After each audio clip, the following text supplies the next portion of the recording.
An MBTA pass or breakfast? That's the decision one of our next guests faced while attending college at Benjamin Franklin Institute of Technology. Although Michaelle Youte recently graduated from the Boston-based private nonprofit technical center college, her financial hardship as a student led to many hungry days in class. And she's not alone. A recent survey involving Massachusetts public colleges and universities found that 44% of community college students were dealing with significant hunger issues. This food insecurity is being tackled head-on at Benjamin Franklin Institute of Technology, where earlier this year, the school launched its first meal program to help students like Youte who are facing food insecurity. To fill us in on the interesting details of this plan, which includes a unique partnership with a local restaurant, we've invited Chris Espinoza. He's Benjamin Franklin Institute of Technology Assistant Director of Student Life. And also we have Michaelle Youte, a recent graduate and benefactor of Benjamin Franklin Institute of Technology's meal program. Welcome to Urban Update. Thank you both for coming in. Chris, let me start with you. Just talk to me about how big a problem food insecurity is among college students, and why are college students vulnerable to having this problem. We're used to talking about this with young kids and the importance of having a good meal for, elementary school kids, aged kids to study, but I think this is the first time I've talked about it among college students. Yeah, absolutely. And I think that's one of the things that makes it such a difficult problem to tackle, is that we're just beginning to talk about it now. And there's a lot of good work doing. You referred to the Hope Lab statistics on, how widespread is this problem? And because we don't have a lot of good numbers stretching back, it's hard to figure out how do we best tackle it, what is the best way to get around this issue, and how do we support our students best. So it is a big problem, and it's one that we're just learning a lot more about right now. How did you first hear about it? Just students complaining, or?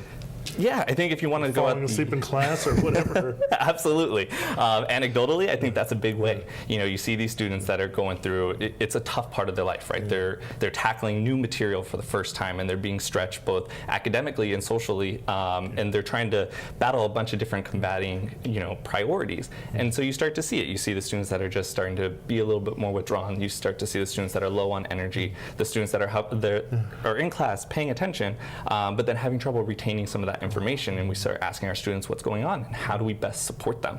And then a lot of that comes back to all these different topics. Now, Michaelle, you just graduated, but you were one of the early participants in the program. Talk to me about some of the financial obstacles you faced while you were in college and how that affected your ability to get enough food. Well, it all started with going to school and kind of like taking care of my family, because I have a father that's sick, and then so I had to get up early and do my chores, which is walk the dogs, and then try to get to school early. And it's something I don't have time to eat breakfast. So I have to think about how I'm gonna get to school. Is it put gas in the car and get to the nearest train station? And then if I have enough money to get to school. And then when I get to school, I don't even think about food because I'm thinking about going to class. And then when I get to class, I'm in there, but I'm not really concentrating because that hunger that I have. And I'm like, well, probably I eat lunch. And I never get a chance to eat lunch because I'm like, that money I needed for the train to go home. And so I usually probably eat dinner.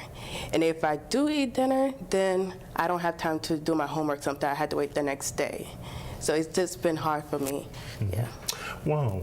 Chris, talk to me a little more about how this food insecurity hurts students' ability to learn. Absolutely. I think it starts in, they just have so many other things that they're thinking about. If they're hungry, it's hard to focus. And if they don't have the money and they're trying to figure out, do I have enough money in the bank account to buy lunch today, or do I need to spend that on gas or the train or whatever? So then they're spending that mental processing on trying to figure out just how to go about their day, let alone what's the teacher saying? How do I take notes? Do we have a test coming up? So you have that whole side of it. And then it's just like, it's fuel for you. So if you're running on empty, just like a car, it's not going to go very well for you. Now, Benjamin Franklin Institute of Technology has come up with this innovative program to address food insecurity, and it involves a local restaurant. Can you tell us about how it started and how it works? Absolutely.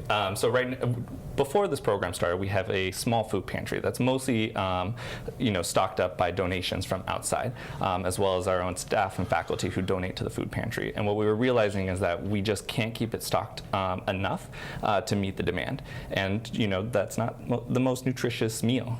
We have non-perishable food items and snacks. Like, that's not going to supply the students with a real nutritious meal. And so me and the director of student wellness, and we kind of work together on trying to develop what are ways that we can combat this issue, provide our students with a better meal, and then make sure that our students are set up for success. And so that's kind of how it started. My position specifically is working on our student events, our student organizations. So I've built up these partnerships throughout the community to try and get local businesses involved in what the campus is doing.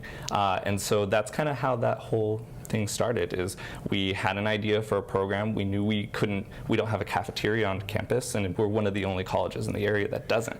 Do you have a local restaurant that helps you out? Yes. So Billy's Sub Shop is the one that we've kind of partnered with in this initiative, and they've been really instrumental in making sure that we're able to provide our students with real food. Do they sort of like come over like as caterers every day, or how do they? How's that No. work? So we actually send our students straight over there. It's actually 2 doors down, right from the school, which is really nice. So it's a 2-minute walk right over to the sub shop, and they can pick up a meal. Billy's Sub Shop? Mm-hmm. Okay, wow.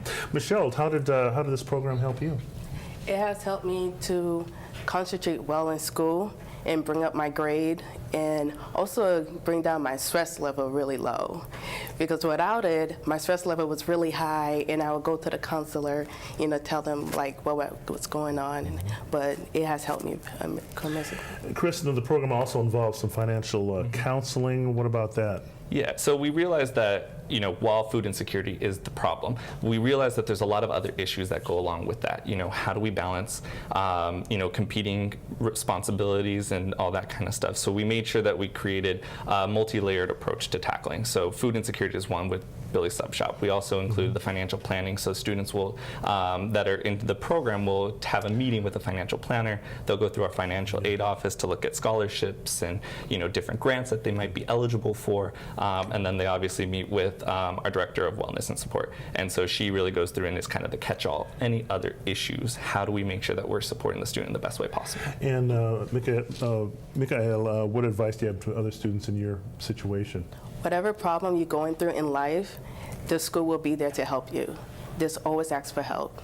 Okay, and you just graduated, right? Yes. You looking for a job? Yes, I am. What kind of job are you looking for? Biomedical engineer technology. Okay, there you have it. Anybody out there with that kind of a job, you got a candidate right here. And Chris, wrap things up. The Billy's Sub Shop, you say that's the one that's helping you out? That's the one. Maybe there's another restaurant out there who wants to get involved and help out as well. I'm sure always looking students for would love a little more variety.